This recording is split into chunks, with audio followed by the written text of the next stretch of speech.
Hi and welcome to the Resources Roadhouse. I'm Wally Graham. I am at the 2026 RIU Explorers Conference in Fremantle. I'm catching up with Gavin Rutherford from Vita Resources. Gavin, welcome. Thanks, Wally. It's good to be here again. All right, so Vita Resources, you're obviously a little bit busy around the place, not just domestically but internationally as well. So, talk us through which projects are your most important at the moment.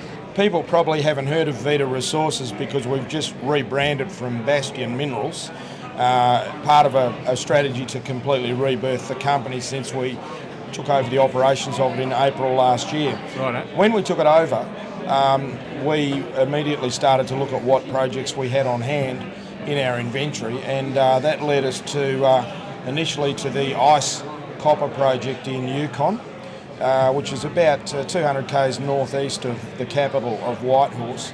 And what we immediately did, we were busy fixing the company, but we authorised a JORC mineral resource estimate to be completed, which turned out to be a very good thing to do because we came up with 6.43 million tonnes at 1.07% copper, and which we're quite pleased with because it's a very flat-lying ore body at surface. And since then, and as recently as yesterday, we've released more information that actually determined that the project is polymetallic, and we've added cobalt and silver and indium to the project, which, although we can't determine whether they're byproducts or co-products, has certainly put us in a position where we can say that this project is just continuing to deliver for us. So rather than a project we took over where we were thinking, shall we cast it off or not, because our focus principally is Australian gold, now we're in a circumstance where this is our Tiara project. All right.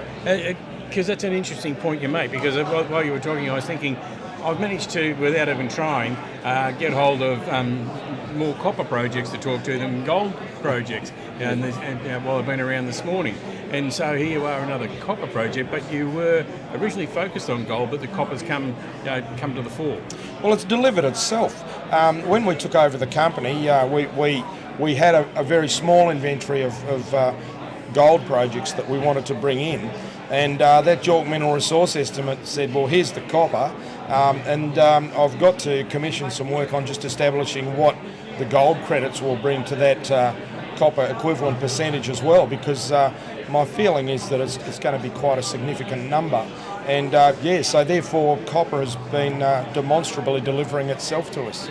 All right, so the next plan of attack up there in the Yukon? Well, that happens by seasons, so we need to head out there. We're looking at a moving loop electromagnetic exercise up there when the season opens for us, probably in about May, and we can then determine which way we're going to further the exploration, if it's something more intrusive on the ground like drilling, or if we keep doing some geophysics, etc.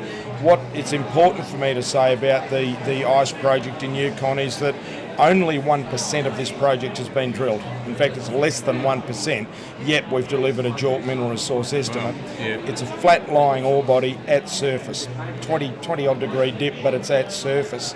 And because it's a volcanic massive sulphide project, we've got, as most viewers will know, a circumstance where they manifest in clusters. So we've got a lot of areas of interest to work along in that regard. So it's going to keep us busy for some time, Wally. All right, so you're saying it's seasonal work. Does that mean you can leave that at some stage and then come back and concentrate on the gold, or you're there all the time? Look, we've got a really, really competent contractor in Whitehorse who works all year for us, but seasonal work, so you get out on the ground when there's no snow and hopefully not very many hungry bears, and we go into all the field work we can, and then it's processing time for when the weather closes in again. So one thing it does do is it gives you some fantastic structure to do the analysing, the planning, the organising, execution, and then back to the analysing, planning. Right. So the weather won't affect mining operations, but with exploration it does offer you some good structural... It sort of dictates what you have to do. Yeah. Oh, right, that's interesting.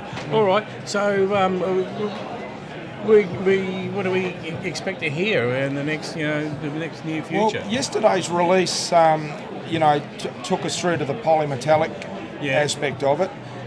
We've also got an exploration agreement in place with the traditional owners, which we'll be furthering. So my expectation is that we'll be going probably to some sort of drilling program in 27, whilst we finalise exactly what and where that's going to be during 2026. And in the meantime, we'll be back in Western Australia with gold projects such as the one over my shoulder here, which is west of Laverton, and not very far from Magnetic, or should I say Genesis Minerals, Lady Julie project. So we're very much in the neighbourhood of winning projects in Western Australia, and we've got an auger program starting out there in about 3 weeks' time, and we'll be putting about 1,200 holes in out there. So exciting times, and that's our Ninnis project.